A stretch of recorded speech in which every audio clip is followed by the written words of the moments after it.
Welcome to Beyond the Breakwater, where just beyond the crashing waves of fear, discomfort, and doubt lies the greatest potential for life transformation.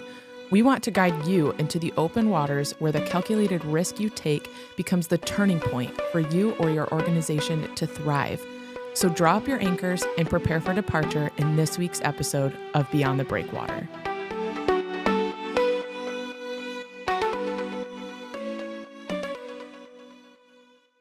All right, we are back with another episode of Beyond the Breakwater. Welcome, Ed, and I am Lyndsay. And today we are going to be talking about how the church can partner with the unbeliever and why the church would partner with the unbeliever.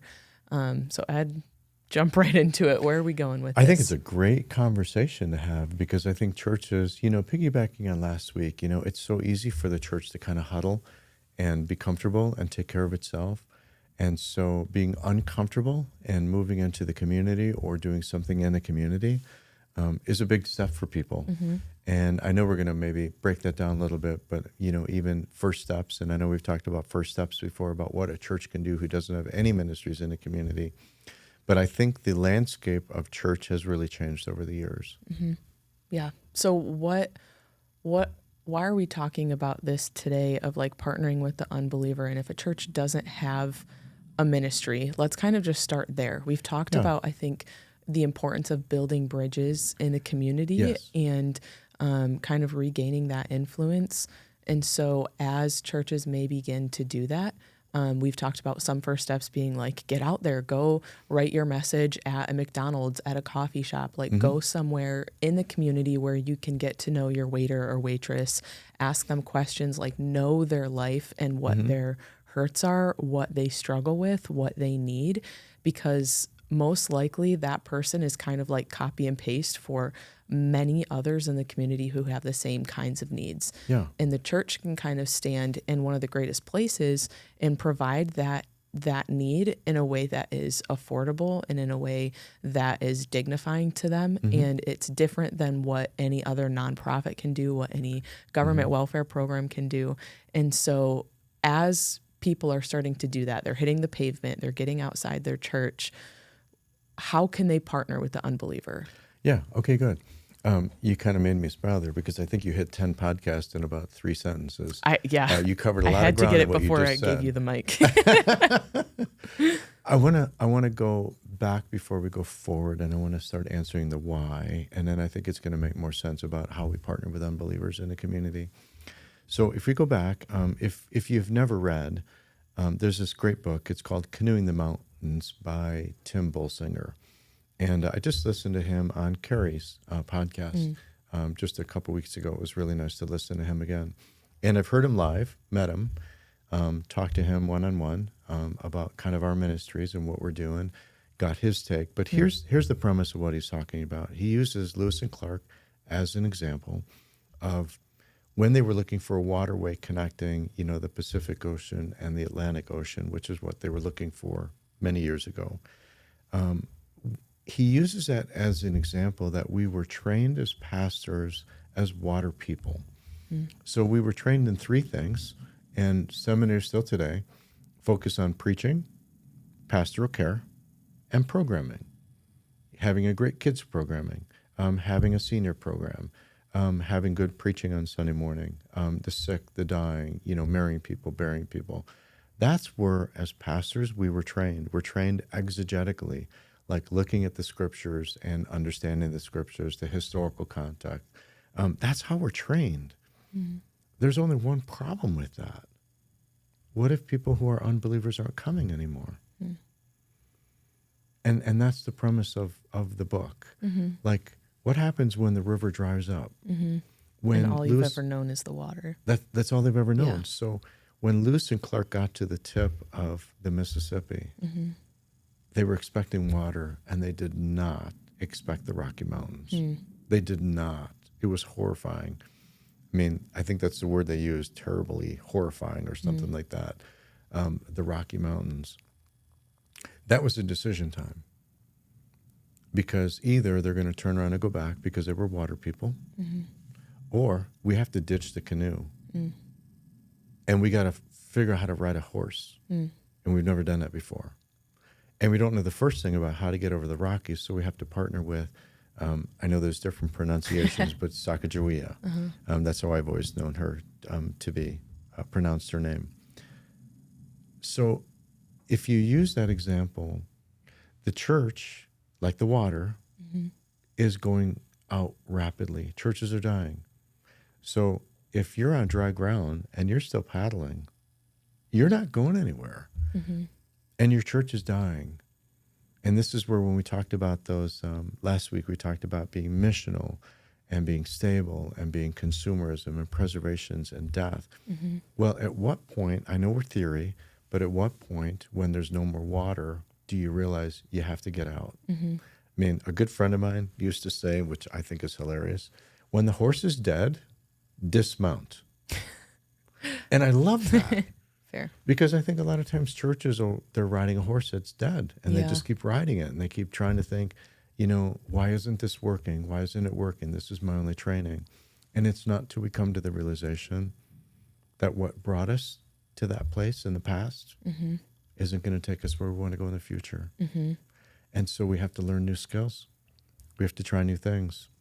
We have to, as you say, build a bridge into the community. So the church has to get out of its four walls, go into the community. And I think you said it beautifully just a few minutes ago of starting out by going into McDonald's or going into a coffee house and working on a message. That's a great first step of getting in the community. So I don't know, maybe I've been talking a long time. Why don't you maybe just respond to some of that? And what does that look like to you? I think some of the things that I'm hearing in conversations as people are starting to consider going into the community and assessing what the community needs, it's like right at that first glance, it's like you're in your church and you're looking out there, or to use the model, you're in your boat in the harbor and you're looking at the open seas. And it's just like, I don't know the first thing about what's out there or what people need. I don't know, like, if we even have anyone that's hurting in the community. I've heard that too, of like, oh, our community is really affluent. Like, we have a lot of wealth. We don't have anybody in the community that's really in poverty or in Alice, like we've talked about. But it's like, do you have restaurants in your community? Do you go out to eat places? Do you fill up your gas? Do you go get groceries? Like, you have people in your community who are struggling and need help. And even in meeting, I meet with a group of young adults, and we kind of like started looking at like, what would it look like to create an event where people from the LGBTQ plus community feel welcomed. And some of the commentary amongst that group was like, well, I don't know what they like. I don't feel equipped to handle conversations or questions that they might have. And all of these things being said, it's just like there's this barrier, and it's not to like bash people in the church or pastors where they currently are. It's just a result of what like seminary has created and what programs, and where the church has started to become more of like an isolation chamber where we build our fences and we build a moat around it. And now we're just like in a really safe place where when we start to consider going out there, there is just this huge learning curve of like, I don't know what anybody out there needs, and I don't know where to start. And so I think you just have to start with getting your feet wet. So, I mean, I think there's a couple different practical sides to where we could take this conversation in partnering with the unbeliever. I think that there's one side of like, let's partner with the unbeliever to understand what their needs are.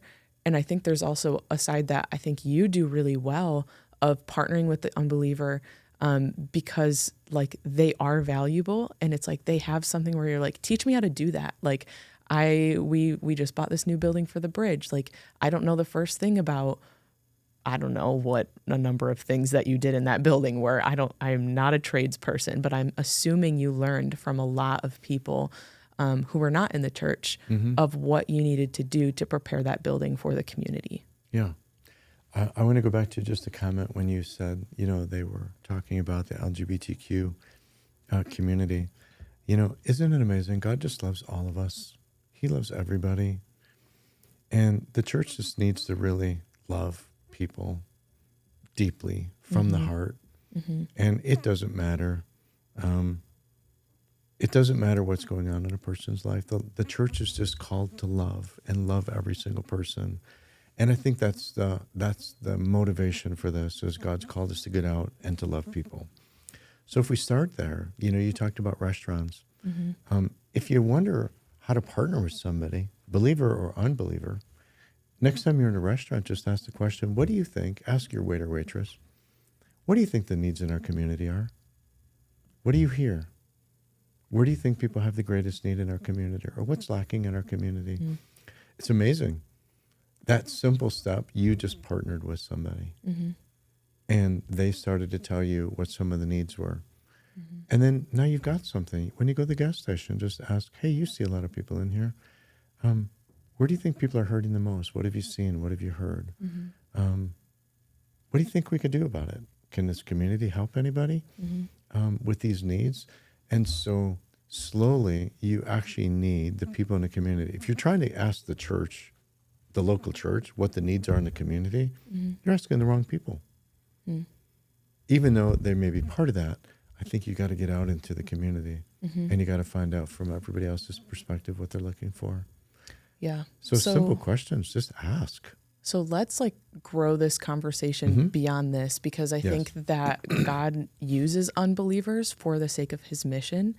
And so we looked at yesterday, you and I were talking about Daniel, and in Daniel, chapters 1-4, it's it starts out with Daniel, Shadrach, Meshach, and Abednego, and they were raised to be believing in God. But then they were taken captive and they were brought into these classes to practice and learn divination and magic and all of these things. And you and I were talking yesterday in the sense of, I was today I hear a lot of commentary of we don't want to be any part of anything like that. But in Daniel, it's those 4 boys went through those classes, and the classes were not defiling in nature because they were protected by the Lord, and they knew who God was, and they still participated in them and learned. But then at the time when Nebuchadnezzar was I have this dream, can anybody tell me what this dream is? Any of you magicians or people that were in this class or have grown up in this, tell me. And nobody could. And Daniel was I can tell you. Okay, Lord, now give me the words. What can I tell him? Yeah. And so it's there's that piece. And then you talk about Daniel 4, because that was an insight that I hadn't seen. I think Daniel 4 is amazing because Nebuchadnezzar is the one that actually went over to Jerusalem from Babylon and, if you will, kind of enslaved them over into Babylon and removed them, banished them, exiled them over into Babylon.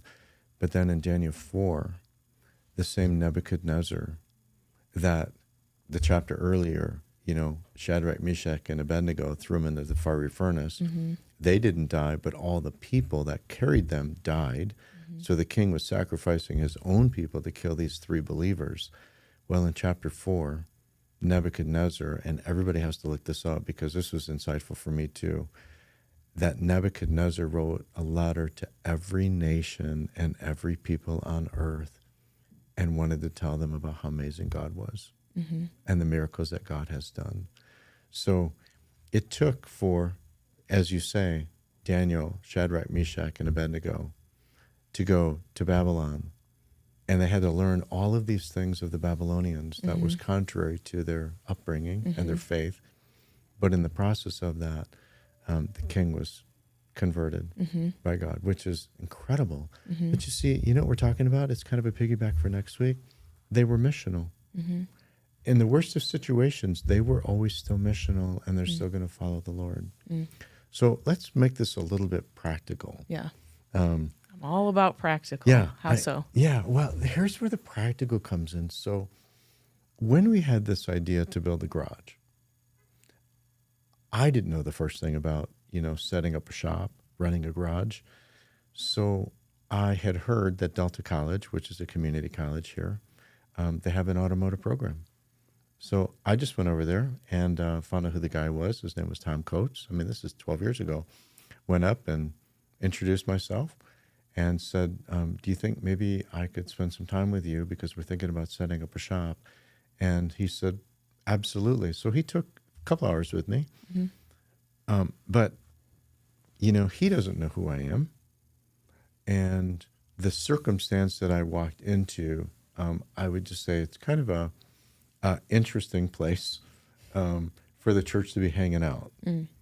Different culture, different language, different everything. That I would say was, wow, this is almost like stepping into a whole nother world when I was over there. And I'm not saying it's a bad world. Don't get me wrong. But I went to him and said, could you help the church?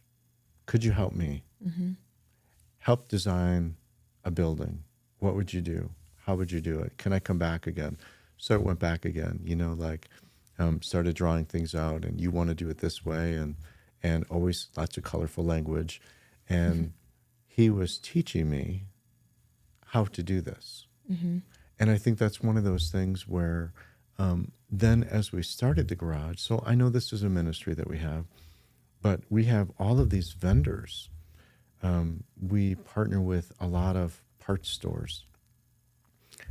I have no idea where they are. I could guess where they are in their faith based upon how they act and how they talk when they come in. And they always like coming to us because we're just different. We don't yell at them. We don't scream at them. We don't swear at them, which they're used to. Even today I was out in the garage, and I was asking the mechanics, what's the difference between working here and working at other garage? And they said, it's how you're treated. We're treated respectfully here, and oftentimes we're not treated respectfully in other garages. So you see, if we're going to work on cars, then we have to work with parts stores to be successful. And we have to work with all the regional people, and we have to work with the Snap-on supplier, who comes in with their tool truck and the Mack truck. And so what happens is the church in this ministry, and it's one of other ministries, every day is partnering with people all over the community, lots of different agencies, and sometimes churches, but we're working with all these different agencies in order to fulfill the mission that God's called us to. It's actually, honestly, I think it's one of the most amazing things that the church gets to do, that the church gets to interact with all of these different people, groups, agencies that the church would never, ever have the chance to do. But a ministry opens up those doors. Was there ever any hesitancy from leadership to have the church interact with like the unbelieving world? I don't think at Messiah I've ever really faced that. Sometimes, people thought I was an idiot for starting a garage. Most still do. Most. That's right. And so sometimes people think like, that's really crazy. Yeah. And we've got bigger dreams. We were talking about some of those dreams before we even started the podcast today about where God's taking us. And it's, as I've said, if it's not illegal, immoral, or unbiblical, and it might reach one more person with Jesus, why don't we try it? What do we got to lose? So do you think that there are any hesitancies or doubts to the church or leadership interacting with an unbeliever? Well, I don't know if it's the unbeliever, but I mean, it's just, I think the church, again, this is missional. Whenever you're missional, it makes people uncomfortable. Whenever you're going out into the community, it's going to make people uncomfortable. And I think the church has to always be pushing through that. And we did talk about this last week on the podcast. The stable church, as Carrie Niehoff said, doesn't exist anymore. So you're either in the stable church, and the stable church, if you remember, has bylaws and constitution, and they've stabilized after being missional to start it. They always have the choice to either keep pushing missionally or sliding into an area of comfort. So in every conversation, there's a lot of questions that the board has for me. But what's really behind those questions is you're making us feel really uncomfortable. And this is getting really hard, and it's getting really scary. And what about the lawsuits? And what about the liability? And what if? And fear takes over. Yeah. So I don't know if it's a fear of necessarily unbelief or unbelievers. I think it's, you realize you're putting the church at a place of great risk for the sake of reaching one more person. That's a really frightening place for churches. Yeah. So, I mean, why are we having this conversation today, talking about the church partnering with the unbeliever, if the church doesn't have a hesitancy to do that? And if they're like, oh no, like we would, like, are there any risks that you face with partnering with unbelievers? Or strategies that might be different, or like why is this the topic today? I think the topic today goes back to, let's go back to canoeing the mountains. The water's drying up.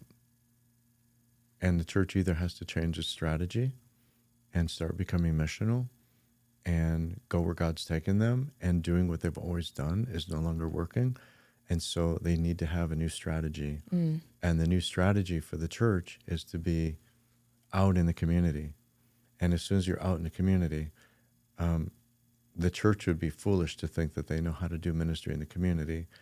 You need the people that do these things. Whatever a church chooses to do, you go into the community and you work with the people that are in some area that you feel like God's calling you into. So I'm having an idea. So I feel like a lot of churches today, when they're looking and considering doing different ministries or how they can build a bridge into the community, I think the thought that they're having in some of the hesitancies to starting a ministry is like, oh, we're underfinanced. We are barely keeping our like church building alive and intact. Like we need all of like the tithe money for a variety of things. Yep. And so they're limiting what they can do based on the money that they are receiving from the congregation. Right. How can the church partner with the community? And I think this would be a really great time for you to share the story about the Candace. Oh, okay. So the Candace, yeah, that was incredible. I hope I don't get too long in this story, but really simply, I just came back from South Africa. And one of the ironies, and in fact, our listeners are going to get to actually listen because next week we are having him as a guest. And his name is Andre. And Andre's from South Africa, but he has this European accent in English. And I was curious, like, how did that happen? How do you have somebody in South Africa with a European accent? You know, I just didn't understand, like, the how. And I was reading about this little church in Hermannsburg, Germany, back in 1850, that the church was actually dead. And the son took over the church, and his first heart was he felt like God wanted them to become missional. And so he started a training for missionaries. And then they bought 10 acres. They had no money, and they bought 10 acres. And I don't know where that money came from, but they bought 10 acres of land, and they started a mission training center. Well, then when they got missionaries trained after 4 years, and they went to put them on boats to send them to different places around the world, they couldn't afford the fare for the ships. And so they had this idea, well, let's build a ship. And every listener has to just pause, hit the pause button, look up the ship called the Candace. And if you look up Candace ship and you look at the image, we're talking like this huge ship. And they had no money. And they just started building it, and they called God the shipbuilder and said, God is rich, God has everything. You can actually read all about this, I did. And they built the ship. But what do they do with the ship? Okay, too? that's cool. Yeah. So they took the ship, and in order to finance getting missionaries around the world, they went to people who needed a ship to carry cargo. So again, the church partnering with others in the community in order to advance the mission of God, that they went to these businesses, they agreed to take their cargo for profit, and by doing that, they actually got to fund the mission trips. So then these missionaries would go, along the border of Africa, and interestingly enough, and this is what surprised me, they wound up down by, today it's Durban, which is the southernmost part of South Africa. And then it says that the missionary went up to the Zulu people, and that was the people that we were working with, which is about 5 hours north of where this was. And I'm like, oh my goodness, a missionary in 1850 from this little church who had a big dream, partnered with the community, built the ship. In fact, the community gave the money to build the ship. The community, not the church. The church had no money. So the community partnered with the church to do this great feat. And they send the missionaries down, and here we are. So now 170 years later, here we're talking with Andre, and I'm thinking he probably is somehow related or influenced by this missional trip that took place 170 years earlier. That is Absolutely such incredible. a wild story. Like It is. So wild. It just makes me feel like so small, and like how big and detailed God is. And I feel like we're just so narrow-minded in what we think that God could do or who God might be asking us to partner with, where it's like in that story, like there are so many different moving parts, and it's like that's the piece that we're getting at. It's like that you're not limited to the church's finances. Like God can use anything. Like Right. nothing is off limits for God. So, okay, what does that look like practically for us? Like how have we partnered with the community in that way to fund some of the ministries that Messiah has started? I think the garage is a really good example. I've shared in the past that when I came to Messiah 15 years ago, we owed $5.2 million. So when we started the garage, we had no money, just a big dream. And I've just learned when you have a big dream, tell it. And, you know, I'm talking about a lot of dreams these days, a lot of big dreams. And so when you have a big dream and you take it in the community and other people listen and they're like, we'd like to help you. So the community gave us $320,000, including corporations that have nothing to do with the church in town. In fact, one of the corporations who gave us money has never given money to a church for a project ever in the history of the corporation. Wow. And they give money to us because they believed in what we were doing and how it was going to impact and help the community. So the community gave us $320,000. Messiah mustered up, I don't know where it came from, but we mustered up $20,000, and the garage cost $340,000 to get it ready to open. And we launched the ministry. So our part's $20,000, community's part's $320,000. That's a lot. And I know this is in a former podcast, so people can listen to this because we had Bob Hansen as the guest. Yeah. And that's where some of those dollars had come from. But I love, let's go back to the Candace. You have a church with no money that was dead and had a missional heart. And God provided land. God brought people in to be trained. God provided money for the ship from the community. Then they hired it out to the community in order to accomplish the mission of God. That's what's so incredible. So in a local level, we are a church with no money and a big dream, and the community helps us. And now that it's operational, now it's all of the community agencies that are sending us people and paying for the work to be done. So they're kind of like the cargo, you know, like we're accomplishing the mission of God, and it's the agencies that are paying for the cars to be worked on by us, along with the clients that are paying, and customers are paying. So we have customers that come in, and I have no doubt many of them don't know the Lord, but they believe in the mission, that it's helping other people, like a single mom. That's kind of our heartbeat of how we started. So people are helping the garage by getting their vehicle work done. So it's happening all over again. The church is partnering with the community to accomplish God's mission. And it's even being funded by the unchurched or the non-churched community and the church. But God's using everybody to accomplish his purpose. And churches, if they could only wake up to this. Imagine what they could do. But I think so often churches are like, what could we do? What resources do we have? Yeah. And they're thinking so small. God has all the resources. And the community has a slew of resources. They just need somebody to say, send me, I'll do it. I feel like that was kind of just what you just said was just a key for me of like, we think about what we can do, but not about how God can use others and incorporate others into that plan. And so I'm just imagining for the listener who might like also have that light bulb moment of like, well, I didn't even think about going to the community to fund this thing that we're trying to do. Right. Like that's huge. And so like start to pray, and also just start looking for maybe grants in your community or different foundations that you might have. Like I just think of Marsha, and she's our bridge manager, and she writes a lot of grants and goes after people asking for like, okay, they said that they give this much away every single year and they want an exact dollar amount. So I'm going to give you down to the penny how much we need for these shopping carts. And just be creative with whatever dream God is giving you, because nothing is off limits for what he can do, who he'll use. Who's to say it will be someone in your church or someone outside your church or even someone in the same state that you live in? Like God, we have seen God do some really incredible things. And it's not over. I mean, we keep moving forward and watching God do it.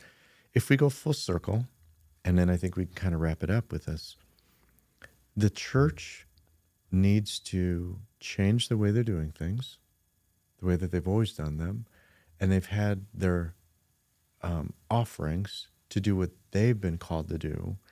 But I think this is the new day that they go out into the community and allow the community to help them with the mission of God. Now, it can't be for the church, and that would be the one caution that I would say. Don't come up with something that's going to benefit the church. The church should be doing something to benefit the community. And when the church does something to benefit the community, all of a sudden, the rest of the community goes, this is pretty cool. I think we want to be a part of that. And then the community jumps in, but what they don't realize is that the community is building the kingdom of God. The community is participating in the mission of God, even if they really don't understand it. That's the difference that the church brings to a community, that it's not doing a garage. It's doing the mission of God, and the community is participating. Thanks for tuning in to this week's episode of Beyond the Breakwater, a podcast of Elevate Community Ministries. Don't let the conversation stop here. You can email us at hello@beyondthebreakwater.org. We would love to chat with you, answer questions, plan a visit, and help you take your next step. We'll see you next week.